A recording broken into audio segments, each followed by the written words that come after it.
সকলকে জয় যিশু। সকলকে স্বাগত এবং ধন্যবাদ জানিয়ে প্রভুর বাক্য নিয়ে চলে আসলাম আরও একটা সুন্দর দিনে। প্রতিটা দিনের মতন আজকের আরও একটা সময় আমরা পেয়েছি। ঈশ্বরকে অনেক ধন্যবাদ দিই যেন প্রতিটা দিন আমরা এইভাবে প্রভুতে এগিয়ে চলতে পারি এবং ঈশ্বরের ইচ্ছা অনুসারে যেন জীবনযাপন করতে পারি। তো চলো আজকের ভিডিও শুরু করি। আজকের যে বিষয় নিয়ে আলোচনা করব অলরেডি তোমরা বুঝতেই পেরেছো যে আজকের বিষয় আমার কি, তোমরা দেখেই এসেছো। তো হ্যাঁ, আমি বলতে চাই আজকে সেই বিষয় নিয়েই যে যখন আমরা সত্যি মনের দিক থেকে ভেঙে পড়ি, আমাদের কোনো কাজের ক্ষেত্রে হোক, যখন সেখান থেকে দুঃখ কষ্ট আসে, কোনো দুশ্চিন্তা আসে আর আমরা মনের দিক থেকে ভেঙে পড়ি, কারণ দেখবে একটা কাজ করার জন্য যতটা আমাদের শারীরিক ক্ষমতার প্রয়োজন পড়ে ঠিক তার থেকেও বেশি আমাদের মানসিক ক্ষমতার প্রয়োজন লাগে। শরীর তোমার সায় দেয় না, কিন্তু তুমি যদি মনের জোরে থাকো তুমি সেই কাজটি কিন্তু কমপ্লিট করতে পারবে। তবে একটা জিনিস কি অবশ্যই আমাদের মনে রাখতে লাগবে যে আমাদের শরীরের দিকেও খেয়াল রাখতে হবে, কারণ শরীর একেবারে ভেঙে পড়ে গেলে কোনো কাজই আমরা করতে পারবো না। কিন্তু শরীর তো আছেই, আমরা মনের জোরেই কিন্তু অনেক কাজ করতে পারি এবং আমরা তাতে সফলও হই। আর যখন কোনো দুঃখ কষ্ট দুশ্চিন্তা কোনো অবসাদ কোনো হতাশার কারণে এই মনের দিক থেকেই আমরা ভেঙে পড়ি, তখন আমরা কি করি? যখন আমরা মানসিকভাবেই আর প্রস্তুত থাকি না, যখন আমরা মানসিকভাবে নিজেকে হারিয়ে ফেলি, সেই সময় আমরা কি করি?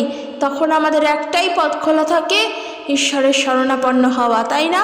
তাই যেই কারণের জন্যই হোক, যেমনই হোক, আমরা দুঃখে কষ্টের মধ্যে থেকে যখন আমরা হতাশার মধ্যে দ্বিধাগ্রস্তর মধ্যে অবসাদের মধ্যে ভুগি, আমরা তখন মানসিক দিক থেকে যখন হারিয়ে যাই, ঈশ্বরের শরণাপন্ন হই। তখন যে যেমন বলে যে আজকের অমুক জায়গায় চলো, অমুক জায়গায় গেলে তুমি ফল পাবে, আমরা সেদিকে ছুটি।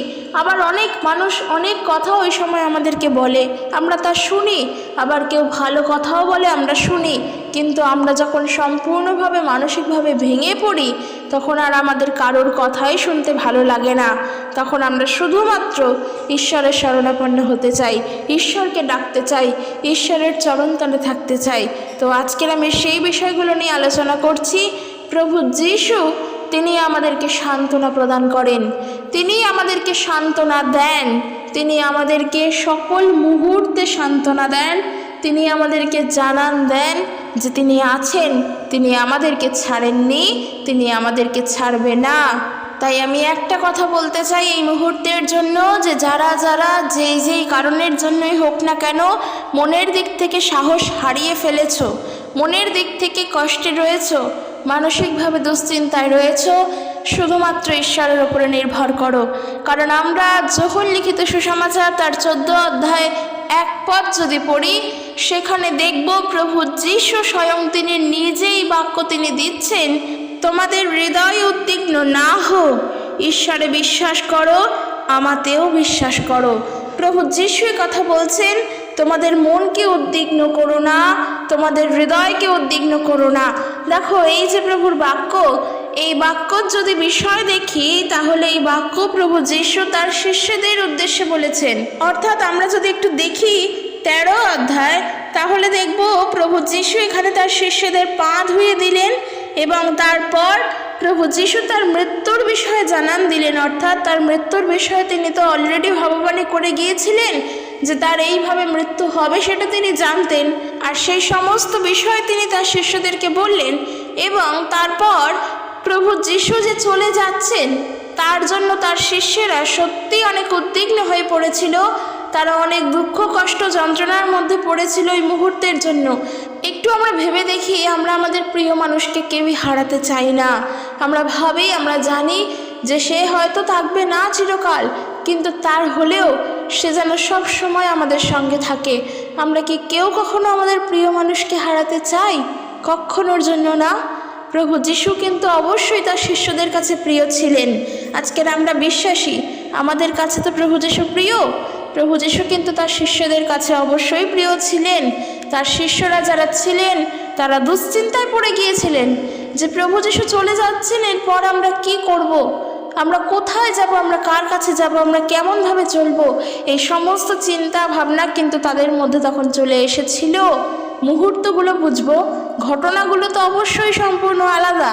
আজকের আমার টপিক অনুসারে ঘটনাটা আলাদা বলছি, কিন্তু মুহূর্তটুকুনি আমরা দেখব। সেইগুলো কি? প্রভু যিশু ওই সময় তাদেরকে ছেড়ে চলে যাচ্ছেন, প্রভু যিশুর সান্ত্বনা তার শিষ্যদের প্রতি। আর আজকের অনেক কারণের জন্য আমরা দুঃখ কষ্ট হয়ে মধ্যে পড়ি, প্রভু আমাদেরকে তখনও সান্ত্বনা দেন। আমি বলছি যে আমরা কখনো মেলাতে পারবো না, যেই বিষয়ের সঙ্গে আমি আজকের বলছি বা যেটা আমি টপিক নিয়েছি, এই দুটো আলাদা, মেলাতে পারবো না। কিন্তু আমাদের মুহূর্তটা কি? যখনই দুঃখ কষ্টের সময় আসে, প্রভু আমাদের সান্ত্বনা দেন। শুধুমাত্র এই জায়গাটুকুনি আজকের আমাদের বিষয়। তো দেখো, এখানে প্রভু যিশু তাই বলছেন 14 অধ্যায় 1 পদ, তোমাদের হৃদয় বিচলিত না হোক, ঈশ্বরে বিশ্বাস রাখো আর আমার প্রতিও আস্থা রাখো। আমার পিতার বাড়িতে অনেক ঘর আছে, যদি না থাকতো আমি তোমাদের বলতাম। আমি তোমাদের থাকবার এক জায়গা ঠিক করতে যাচ্ছি, সেখানে গিয়ে জায়গা ঠিক করার পর আমি আবার আসব ও তোমাদের আমার কাছে নিয়ে যাব, যেন আমি সেখানে থাকি, তোমরাও সেখানে থাকতে পারো। এই প্রতিশ্রুতি প্রভু যিশু দিয়ে গিয়েছেন তার শিষ্যদেরকে। এই প্রতিশ্রুতি প্রভু যিশু দিয়ে গিয়েছেন, অর্থাৎ তার দেওয়া প্রতিশ্রুতি তিনি রাখবেন। তিনি এক সাক্ষ্য, তিনি ঈশ্বরের বিষয়ে এক সাক্ষ্য এখানে দিয়ে গিয়েছেন যে আমার পিতার বাড়িতে অনেক ঘর আছে, সেখানে যদি না থাকতো সেগুলো আমি তোমাদের বলতাম না। প্রভুর দেওয়ার বাক্য, প্রভুর দেওয়া প্রতিশ্রুতি তো মিথ্যা নয়। ঈশ্বরের দেওয়া প্রতিশ্রুতি ঈশ্বর রাখেন, এই জন্য তাকে আমরা আরও বিশ্বাস করতে পারি। সত্যই তিনি বিশ্বস্ত, তিনি আমাদের বিশ্বাসকেও ধরে রাখেন, আমাদের বিশ্বাসকেও তিনি পূর্ণতা দেন। প্রভুর ধন্যবাদ হোক, প্রভুর প্রশংসা হোক।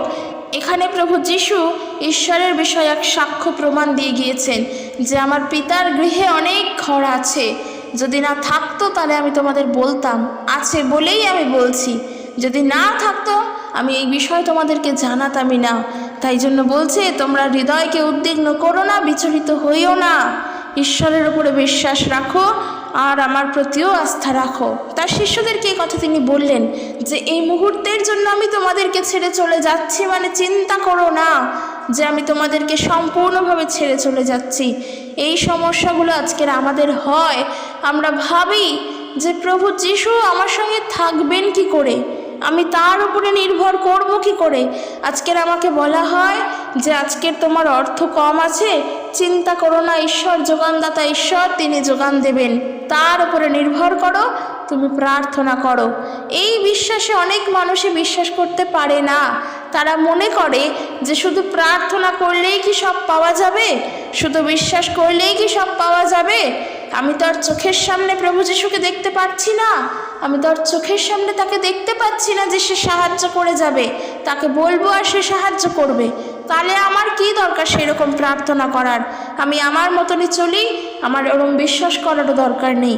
মানুষ জানতে চায় না, মানুষ মানতে চায় না। শুধু আমি তাদের জন্য বলছি না যে যারা জানে না তাদের জন্য নয়, হয়তো বিশ্বাসীদের মধ্যেও এমন দোলাচল ভাব আসে, আমরা বিশ্বাসীদের মধ্যেও এমন ভাবনা আসে যে আমার প্রার্থনার দ্বারাই কি শুধু উত্তর আসবে। এই নানা রকমের চিন্তা ভাবনা বিশ্বাসীদের জীবনেও আসে। তাদের জন্য আমি বলতে চাই, প্রভু যিশু যেই প্রতিশ্রুতি দিয়ে গিয়েছেন তা তিনি পূর্ণ করেছেন এবং করবেন, সেই বিষয়ে সম্পূর্ণ নিশ্চিত হও। দ্বিতীয়ত, প্রভু যিশু তো এখন আমাদেরকে একা ছেড়ে যাননি, তিনি তো আমাদেরকে সম্পূর্ণ একা করে দিয়ে যাননি। সেই সময় দেখো শিষ্যদেরকে বলছেন, তোমাদেরকে আমি একা ছেড়ে যাব না, আমি তোমাদের অনাথ রেখে যাব না, আমি তোমাদের কাছে আসব। এবং তার আগে দেখো 14 অধ্যায় 15 পদে পবিত্র আত্মার প্রতিশ্রুতি প্রভু যিশু দিয়ে গিয়েছেন যে আমি তোমাদেরকে অনাথ রেখে যাচ্ছি না, কিন্তু একজন আছেন, সে সব সময় তোমাদেরকে রক্ষা করবে, সাহায্য করবে, আর সে হলো সাহায্যকারী আত্মা। আর সেই আত্মা হলেন প্রভু যিশুর, অর্থাৎ ঈশ্বরের, অর্থাৎ পবিত্র আত্মা। তো সে কিন্তু এখন আমাদের সাথে আছে। তাই আমি যেটা বলছিলাম আজকের টপিক অনুসারে, আজকের ভিডিও অনুসারে, যে আমরা কঠিন সময়, দুঃখের সময় মনের জোর হারিয়ে ফেলি, মনের থেকে সাহস পাই না। যারা যারা প্রভু যিশুকে বিশ্বাস করি তাদের জন্য বলছি, সম্পূর্ণ বিশ্বাস, সম্পূর্ণ ভরসা প্রভু যিশুর উপরে রাখো। কিভাবে উত্তর আসবে, কোথা থেকে উত্তর আসবে, কেমন করে উত্তর পাবো, সেই সমস্ত চিন্তা না করে শুধুমাত্র বিশ্বাসে থাকো। মনের জোর আসবেই, মনের থেকে সাহস আমরা পাবই, কারণ আমরা যখন প্রার্থনা করি প্রভু তা শোনেন না, এটা হতেই পারে না। আমরা কি প্রার্থনায় চাইছি, আমরা কি বলছি, আমরা কি চিন্তা করছি, সবটা ঈশ্বর জানেন, কারণ তিনি হলেন অন্তর্যামী। আমাদের মনের খবর একমাত্র তার কাছে। আমার মনের খবর ঈশ্বরের কাছে, তোমার মনের খবরও ঈশ্বরেরই কাছে, কোনো মানুষের কাছে নয়। আমার মনের খবর কোনো মানুষের কাছে গেলে পাবে না, তা প্রভুর কাছে আছে। তাই আমরা কিভাবে চলছি, কোন সময়ের মধ্য দিয়ে চলছি, সবটা প্রভু জানেন। তাই আমাদের শুধুমাত্র যা দরকার তার প্রতি বিশ্বস্ত থাকা, তার প্রতি আস্থা রাখা, তার প্রতি নির্ভর করা। আমি গত দুদিন আগেই একটা এই বিষয় নিয়ে ভিডিও করে বলেছিলাম যে কোনো পরিস্থিতির উপরে নির্ভর করে আমরা ঈশ্বরে বিশ্বাস করব না, যে আজকের আমার এই পরিস্থিতি তাই আমি প্রার্থনা করছি, বিশ্বাস করা দরকার তাই করছি, কিংবা আজকের আমি সুখে আছি, দরকার নেই আমার ঈশ্বরের প্রতি বিশ্বাস করা। আমার অর্থ আসছে তো আমি আমার কাজ করছি, আমি সৎভাবেই করছি, সঠিকভাবেই করছি, তো আমার ঈশ্বরের প্রতি আবার বিশ্বাস করার কারণটা কি? আমি তো এখান থেকেই অর্থ উপার্জন করছি, এখান থেকেই আমার চলে যাচ্ছে। এই কাজটা করাও ভুল, এই কথাটা বলাও ভুল যে আমি সৎ পথে আছি, সত্যের পথে থেকেই উপার্জন করছি। তো ঈশ্বরে বিশ্বাস করার কারণটা কি? কেন করব? দরকার নেই করার। এমন কথা বলাও ভুল। তুমি সৎ পথে আছো, তুমি সত্যের পথে আছো, ঠিক কথাই, কিন্তু ঈশ্বরে যদি বিশ্বাস না করো জানবে সেখানে তুমি সৎ পথে নেই, কারণ ঈশ্বর হলেন সৎ, তিনি হলেন সত্য, তিনি সর্বজাতির ঈশ্বর, তিনি সর্বমানুষের ঈশ্বর, তিনি সকলের ঈশ্বর, তিনি সর্বকালের রাজা, তিনি সর্বশক্তিমান ঈশ্বর, যার কোনো রূপ নেই, যার আরাধনা প্রত্যেকটা মানুষ করে। সকল জাতি, সকল ধর্ম, সকল বর্ণ, সকল মানুষ তার আরাধনা করে। তাকে আমরা বিশ্বাস করব না, এমন কথাটা বলাও আমাদের অহংকারের ন্যায় কথা বলা। অথচ আমি বলছি আমি সৎ পথে আছি। সৎ পথ তোমাকে কে দেখালো? এই পৃথিবীতে ঈশ্বরের বাস যদি না থাকতো, ঈশ্বর যদি না থাকতেন, তাহলে আর এই পৃথিবী সৎ থাকতো না। এই পৃথিবী তবে অন্ধকারে পরিপূর্ণ থাকতো। এই পৃথিবী অন্ধকার মানে যে দিনের আলো নেই, সেই যেমন গাঢ় অন্ধকার, তেমনি মানুষের হৃদয়ও নিকৃষ্টতম অন্ধকারের মধ্যেই থাকতো। ঈশ্বর আছেন বলেই সততা, সত্যকে আমরা বুঝতে পারি। তাই জন্য ঈশ্বরের উপরে বিশ্বাস করা, ঈশ্বরের উপরে নির্ভর করা আমাদের সকল সময়ের জন্য দরকার, প্রতিটা সময়ের জন্য। আমার কোনো বিশেষ কারণের জন্য আমি তাকে বিশ্বাস করব এমনটা নয়, তাকে আমি সব সময় বিশ্বাস করব, কারণ তিনি আমাদেরকে সান্ত্বনা প্রদান করেন। প্রভু যিশু, তিনি আমাদের সকল দুঃখের সময়, কষ্টের সময় আমাদেরকে সান্ত্বনা দেন। তার বাক্য আমাদেরকে সান্ত্বনা দেয়, তার বাক্যে আমাদের শিক্ষা পাই, হৃদয় যেন বিচলিত না হয়, সব সময় যেন তার প্রতি বিশ্বাস রাখতে পারি, ঈশ্বরের উপরে আস্থা রাখতে পারি, ঈশ্বরকে বিশ্বাস করতে পারি। দেখবে যখন কোনো একটা বিষয় নিয়ে খুবই দুশ্চিন্তায় চলছো, খুবই দুঃখ কষ্টের মধ্যে দিয়ে চলছো, এবং দুশ্চিন্তায়, দুঃখ কষ্টের থেকেও বড় বিষয় দুশ্চিন্তায় চলছো। আমাদের জীবনে দুঃখ কষ্টের থেকেও যেই জিনিসটার জন্য আমরা সব থেকে বেশি ভেঙে পড়ি তা হলো মানসিক অবসাদ, মানসিক চিন্তা। সেটা যদি বাহ্যিক কোনো দুশ্চিন্তাও হয়, তারও প্রভাব আমাদের মানসিক দুশ্চিন্তার উপর এসে পড়ে। আজকের বলছি আমি, অর্থ আমাদের কম, তার প্রভাব কিন্তু আমার মনের ওপরে পড়ছে। আজকের আমাদের প্রিয় কোনো মানুষ বা কেউ কোনো রকম অসুস্থতায় ভুগছে, তার প্রভাব কিন্তু আমাদের মনের ওপরে পড়ে। তো এই মানসিক চিন্তা যখন থাকে, কোনো কাজেই আমাদের ভালো লাগে না। তখন আমাদের মনে হয় কি সমস্ত কিছু ছেড়ে ছুড়ে দিয়ে একার মতন একা থাকি। দেখবে এই ভাবনাগুলো হয়, বড়ই বাস্তব বিষয়, এগুলো হয় বলেই আমি বলছি। তো আমি তাদের জন্য বলতে চাই, প্রার্থনা করো। কিভাবে প্রার্থনা করবে? তোমাকে যে একভাবে বসে, স্থির হয়ে বসে, দরজা বন্ধ করে চুপচাপ বসে প্রার্থনা করতে হবে, চোখ বন্ধ করে, তা না হলে প্রার্থনা হবে না, সেটা কিন্তু নয়, সেটা নয়। তুমি তোমার কাজ করছো, করো, কিন্তু তোমার মনে মনে সব সময় প্রভুকে স্মরণ করো, তোমার মন ঈশ্বরের দিকে রাখো। নিজের মধ্যে সেই সান্ত্বনা রাখো যে আমি জানি আমার কিছু হবে না, আমি ভালোভাবেই থাকতে পারবো, আমি জানি আমার সাহায্যটা আসবে, আমার প্রভু আছেন, আমাকে সাহায্য করবেন। কারণ তার বাক্য, আবারও বলছি, সকল সময় সান্ত্বনা দেয়। যেমনটা তিনি বলছেন, নিজের হৃদয়কে বিচলিত করো না, হৃদয় যেন বিচলিত না হয়। আমরা যদি যোহন তার 14 অধ্যায় 27 পদ পড়ি, সেখানে পর্যন্ত প্রভু যীশু বলছেন যে কি, শান্তি আমি তোমাদের কাছে রাখিয়া যাইতেছি, আমার এই শান্তি তোমাদিগকে দান করিতেছি।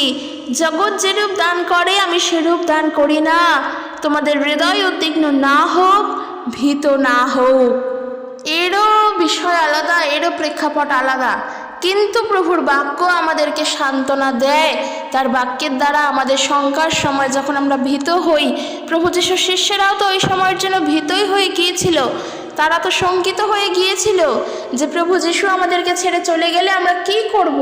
আজকের এই চিন্তা কি আমাদের হয় না? হয়। সত্যি আমি ভাবি, আমি নিজে চিন্তা করি যে যদি প্রভু যীশুকে না জানতাম তাহলে আজকের আমার কি হতো। সত্যি ঈশ্বরকে ধন্যবাদ দিই, তাকে আমি জানতে পেরেছি। দেখো, এমন তো নয় যে এই পৃথিবীতে আর কেউ নেই বা কোনো পথ নেই, অনেক পথ আছে, অনেক রাস্তা আছে। আমি কেন প্রভু যীশুকে জানলাম? নিশ্চয়ই ঈশ্বরের ইচ্ছা, এবং নিশ্চয়ই তিনি জানেন যে তাকেই আমার দরকার। তাই আমি মাঝে মাঝে ভাবি যে যদি না জানতাম যিশুকে, আজকের আমার দেয়ালে মনে হয় পিঠ থেকে যেত। সত্যি তাই। যেই সমস্ত অনেক ছোট ছোট বিষয় নিয়ে আমি নিজে চিন্তা করি, আমি তোমাদেরকে বলি প্রভুর ওপরে ভরসা রাখতে, আমিও তাই রাখি বলেই আমি বলি, নালে বলতাম না। কিন্তু আমি নিজে চিন্তা করি, ছোট ছোট বিষয় নিয়ে খুবই চিন্তাও করি। তবে একটা জিনিস কি, যত বেশি চিন্তা করি, যতই চিন্তা করি, যখন যেটা হওয়ার তখন তো সেটা অবশ্যই হয়, প্রভু তাই করেন। কিন্তু সেই একটা আস্থা প্রভুর প্রতি সম্পূর্ণ থাকে হৃদয় থেকে, যে না, চিন্তা করছি করে লাভ নেই, প্রভু আছেন, ঠিক হয়ে যাবে। এই যে প্রভুর প্রতি ভরসাটা সব সময় থাকে, সম্পূর্ণভাবে থাকে। আর তখনই আমরা মনের থেকে সাহস পাই, তখনই আমি মনের থেকে জোর পাই, আর চিন্তা তখন আর আসে না। তখন আর মনে হয় না যে এটা নিয়ে চিন্তা করা দরকার। কিন্তু তখনই আবার সাথে সাথে মনে হয়, এত চিন্তা করেই বা কী করব, প্রভু তো আছেন, তিনি তো ভার আমার নিয়েছেন।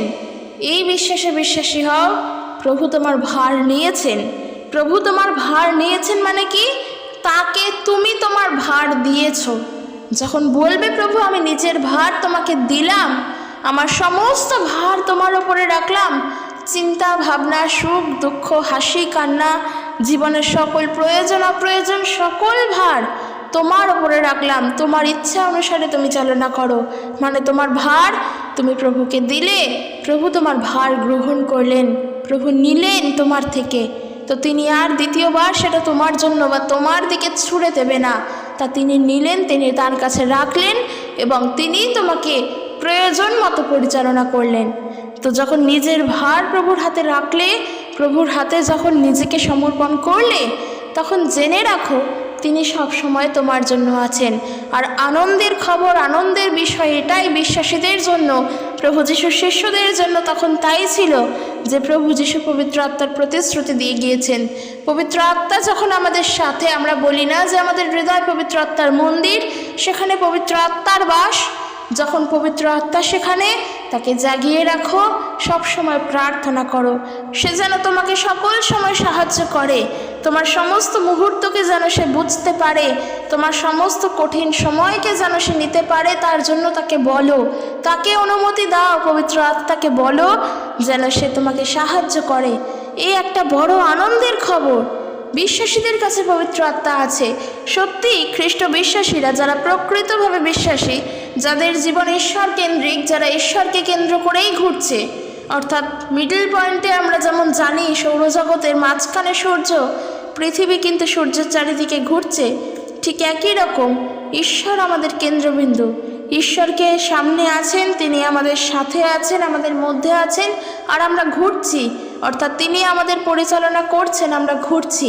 দেখো, একটু যদি অন্যরকমভাবে ভেবে দেখি, সূর্য পৃথিবীর মাঝখানে আছে, সূর্যের চারিদিকে পৃথিবী কিন্তু ঘুরছে। সূর্যের কাছে সকল শক্তি আছে, আলোই কিন্তু সূর্যের কাছে, যেটা মেন বিষয়, আলো, যেটা না থাকলে অন্ধকার হয়ে থাকবে সমস্ত জায়গা, সেই আলো কিন্তু সূর্যের কাছে। পৃথিবীর কাজ কি? পৃথিবীর কাজ যেন তার সমগ্র জায়গায়, পৃথিবীর সমগ্র স্থানে যেন আলো পৌঁছায়। তার জন্য সে নিজের আলো নিজে নেওয়ার জন্য সূর্যের চারিদিকে কিন্তু ঘুরছে। আলোটা পৃথিবীর নিজের প্রয়োজন, সূর্যের প্রয়োজন না। সূর্যের তো অলরেডি আলো রয়েছে, পৃথিবীর দরকার আলো। সেই কারণের জন্য নিজের খাদ্যের চাহিদা মেটানোর জন্য সে সূর্যের চারিদিকে ঘুরছে। যেই দিকটা আলোর দিকে আসছে সেই দিকটা দিন, তার বিপরীত দিক রাত। আমরা সবাই জানি এই বিষয়টা, দিন এবং রাতের পার্থক্য। চিন্তা করে দেখো, ঈশ্বর আমাদের জীবনকে সম্পূর্ণভাবে পরিচালনা করছেন। তাই নিজের জীবনকে ঈশ্বর কেন্দ্রিক করে তোলো। প্রয়োজন তোমার, প্রয়োজন আমার, ঈশ্বরকে দরকার আমাদের, খাদ্যের চাহিদা আমাদের। আমরা খাদ্য গ্রহণ করব তার থেকে, তাই আমরা তার চারিদিকে ঘুরব, তাকে ঘিরে ঘুরব, যেন সে আমাদের সব কিছু দেন। সে তো বসেই আছে দেওয়ার জন্য। আর যেখানে তার কাছে এত ফ্যাসিলিটি পাওয়া যাচ্ছে, কি তা শুধুমাত্র ঈশ্বর, যাকে দেখা যায় না, আমরা তার উপরে নির্ভর করে চলছি তো। কিন্তু দেখো, তিনি প্রভু যিশুকে দিয়েছেন, তিনি পবিত্র আত্মাকে দিয়েছেন। প্রভু যিশুকেও দেখা যায় না। আজকের আমরা জানি তার মৃত্যু হয়ে গিয়েছিল, তিনি কবর থেকে 3 দিন বাদে পুনরুত্থিত হয়ে গিয়েছেন। তিনি কবরেও নেই, তাকে আমরা স্বচক্ষে দেখতেও পাচ্ছি না। প্রভু যিশুকেও দেখা যাচ্ছে না, কিন্তু প্রভু যিশুর পরিবর্তে কে আছেন? পবিত্র আত্মা, সে কিন্তু আছেন। আবার দেখো, তাকেও চোখে দেখা যাচ্ছে না, অথচ তিনি আমাদের সাথে আছেন। আর আমরা এটাও জানি প্রভু যিশু আমাদের সাথে আছেন। প্রভু যিশু থাকা মানেই পবিত্র আত্মা থাকা। আর বাক্য বলছে কি, বাইবেল বলছে কি, আমাদের হৃদয় হলো পবিত্র আত্মার মন্দির, আমাদের মধ্যে পবিত্র আত্মা বাস করছে। তো কি করে তাকে আমরা দেখব? আর এটা যখন জানি যে তিনি আছেন আমাদের মধ্যে, তখন সত্যি আমাদের অনেক বড় ফ্যাসিলিটি আমরা পেয়েছি ঈশ্বরের থেকে, অনেক বড় আমরা উপহার পেয়েছি, অনেক বড় সাহায্য আমরা পেয়েছি। তার জন্য ঈশ্বরকে ধন্যবাদ দাও। আর ওই পবিত্র আত্মার সাহায্যেই আজকের আমরা সব কিছু করছি। তাই আমরা আজকে যারা প্রভুতে চলছি, আমাদের জীবন যাদের ঈশ্বরকে কেন্দ্র করেই প্রকৃতভাবে বিশ্বাসী হয়ে চলছি, তাদের জীবনে তো দুঃখ কষ্ট আরও বেশি আসছে। সত্যি চারিদিক থেকে যেন দিয়াবল আমাদেরকে আটকে রাখছে এরকম মনে হয়, কিন্তু বেরোতে পারছি না এটাও মনে হয়। কিন্তু বিশ্বাস করো, যদি সত্যি প্রকৃত বিশ্বাসী হও, অবশ্যই সমাধান হবেই হবেই হবে। মনের থেকে সাহস আসবেই, মনের থেকে জোর হবেই। ঠিক এতটাই আমি জোর দিয়ে বলছি, যারা প্রভু যিশুকে বিশ্বাস করে তাদের জীবনের সমস্যাগুলো বৃদ্ধি পেতে পারে না। সমস্যা আসে প্রচুর, সমাধান হয়ে যায়, সমস্যাগুলো বৃদ্ধি পায় না। তাই চিন্তা ভাবনার কারণ নেই। চিন্তা করো না, দুঃখ পেও না, কষ্ট পেও না, অবসাদে ভোগো না, মানসিক যন্ত্রণায় থেকো না। যেখানে ঈশ্বর আছেন সেখানে চিন্তা কিসের? যেখানে প্রভু আছেন সেখানে চিন্তা কিসের? তিনি তো আমাদের প্রতি সকল সময় দৃষ্টি রাখেন। তাই আমাদেরও উচিত সব সময়ের জন্য, দেখো তিনি তো দৃষ্টি রাখেন, এখন আমাদের চাহিদাগুলো আমরা যদি নিজেরা না মেটাই তাহলে কে মেটাবে, তাই না? তো আমাদের যা উচিত তা হলো প্রার্থনায় নিযুক্ত থাকা, তাকে স্মরণ করা, যেমনই মুহূর্ত হোক তার প্রতি বিশ্বাসকে ধরে রাখা, এবং দ্বিতীয়ত নিজের মনকে প্রভুতে রাখা। আমি মনে মনে হৃদয়ে প্রার্থনা আমার সারাক্ষণ চলবে।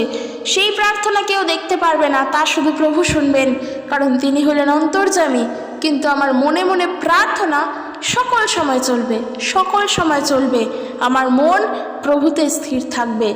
এই ধারণায় নিজে আগে আসো, তাহলে দেখবে সমস্ত কাজে সাহায্য পাচ্ছ, প্রভুই উত্তর দিচ্ছেন, কোনো চিন্তাই করতে হচ্ছে না। কিন্তু আগে এই ধারণাতে স্থির হও এবং এই ধারণাকে নিজের জীবনে কার্যকারী করে তোলো যে আমি প্রভুতেই স্থির থাকবো, আমার মন প্রভুতেই স্থির থাকবে, তাহলেই এগোতে পারবে। তাহলে যতই কাজ আসুক, যতই কষ্ট দুঃখ আসুক, কিচ্ছু আর আমাদের সঙ্গে আর থাকতে পারবে না। তার থেকে আমরা অতিক্রম করতে পারবো, কারণ প্রভুতে আমরা স্থির। তো চলো আজকের ভিডিও এখানে শেষ করছি। ভিডিওটি কেমন লাগলো জানিও, অবশ্যই লাইক কমেন্ট করে দিও এবং ভালো লাগলে শেয়ার করে দিও। প্রভুতে স্থির থাকো। ঈশ্বর তার আপন বাক্যের দ্বারা সকলকে আশীর্বাদ যুক্ত করুক। জয় যিশু। Praise the Lord.